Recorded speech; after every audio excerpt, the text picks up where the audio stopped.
नमस्कार सभी को। मेरा नाम मानसी सिंह है और आज मैं अखिल भारतीय विद्यार्थी परिषद अवध प्रांत द्वारा आयोजित कार्यक्रम द अनशन स्टोरी के तहत आप सभी को एक अनशन वॉरियर, एक वीरांगना के बारे में मैं झलकारी बाई के बारे में बताऊंगी, जिन्होंने अपने प्राण अपनी रानी की रक्षा में न्यौछावर कर दिए। वह झांसी की ही एक वीर योद्धा नारी थी। झलकारी बाई का जन्म झांसी के ही एक गांव में हुआ था। बचपन में माता की मृत्यु के बाद उनके पिता ने उनका पालन पोषण पुत्र के रूप में किया और उन्हें घुड़सवारी, हथियार चलाने की शिक्षा दी। झलकारी बचपन से ही बहुत साहसी और बुद्धिमान थी। कई बार उन्होंने अपनी बुद्धि का परिचय दिया। झलकारी घर के कामों के साथ साथ जंगल में लकड़ियां काटने भी जाया करती थी। एक बार झलकारी जब लकड़ी काटने गई हुई थी, तब जंगल में उनकी मुठभेड़ एक तेंदुए से हो जाती है, जिसका उन्होंने डट के सामना किया और उन्हें अपनी कुल्हाड़ी से मार दिया। जिसके बाद उनके चर्चे गांव में होने लगे। इसके अतिरिक्त एक अवसर यह भी था जब डकैतों ने उनके गांव के एक जमींदार के घर में आक्रमण किया, तब झलकारी ने उनका डट के सामना किया और उन्हें अपने गांव से खदेड़ दिया। इसके बाद से पूरे गांव में उनकी प्रशंसा होने लगी।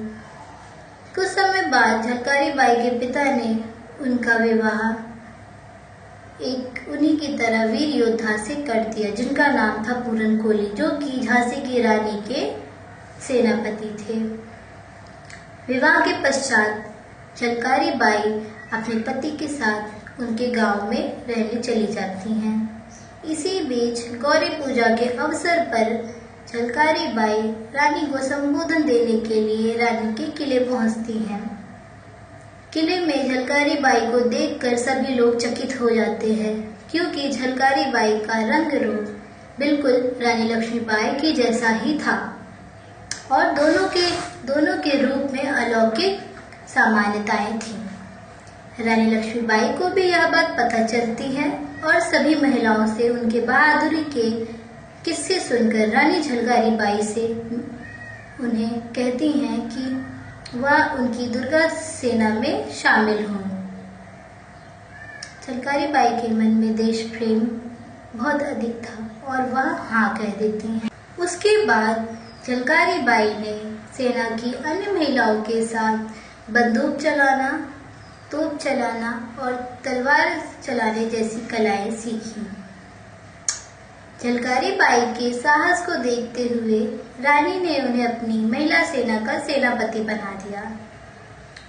और ये वो समय था जब झांसी की रानी अपनी सेना को अंग्रेजों से युद्ध के लिए तैयार कर रही थी। अप्रैल 1857 में जब रानी अपनी सेना के साथ किले के भीतर युद्ध की योजना बना रही थी, उसी दौरान उन्हें पता चलता है कि अंग्रेज सैनिकों ने किले पर आक्रमण कर दिया है और उनका एक सेनापति अंग्रेजी सेना के साथ मिला हुआ है। तब रानी को किले का पतन निश्चित सा लगने लगा और वह तुरंत युद्ध के लिए तैयार हो जाती हैं। परंतु उनकी कुछ सेना नायकों ने उन्हें किले से सुरक्षित बाहर निकल जाने की सलाह दी, ताकि वह बाहर रहकर और अधिक सेना तैयार कर सके और अंग्रेजों से लड़ सके। परंतु यह बात रानी को नाकाम सी लग रही थी, क्योंकि अंग्रेज सैनिकों ने किले को चारों ओर से घेर लिया था।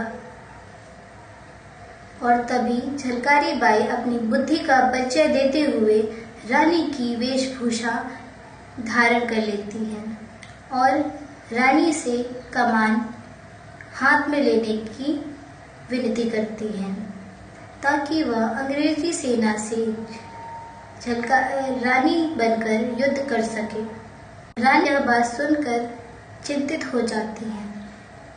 तभी पता चलता है कि झलकारी बाई के पति किले की रक्षा करते हुए शहीद हो गए हैं। परंतु झलकारी बाई अपने पति की मृत्यु के शोक के बजाय जय भवानी का नारा लगाते हुए रणभूमि में उतर जाती हैं और अंग्रेज सैनिकों से डटकर युद्ध करती हैं। जनरल ह्यू रोज भी उन्हें रानी समझकर उनके साथ भीषण युद्ध करते हैं। दोस्तों, झलकारी बाई की मृत्यु आज भी संशय का विषय बनी हुई है। कुछ इतिहासकारों का मानना है कि रण में युद्ध के दौरान झलकारी बाई के पैर में गोली लगी, जिससे उनकी गति मध्यम हो गई और वह वीर गति को प्राप्त हुई। इसके अतिरिक्त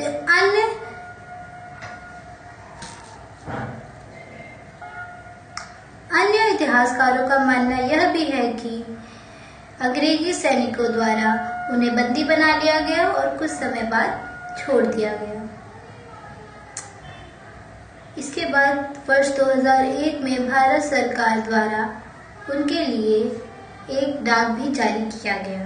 धन्यवाद।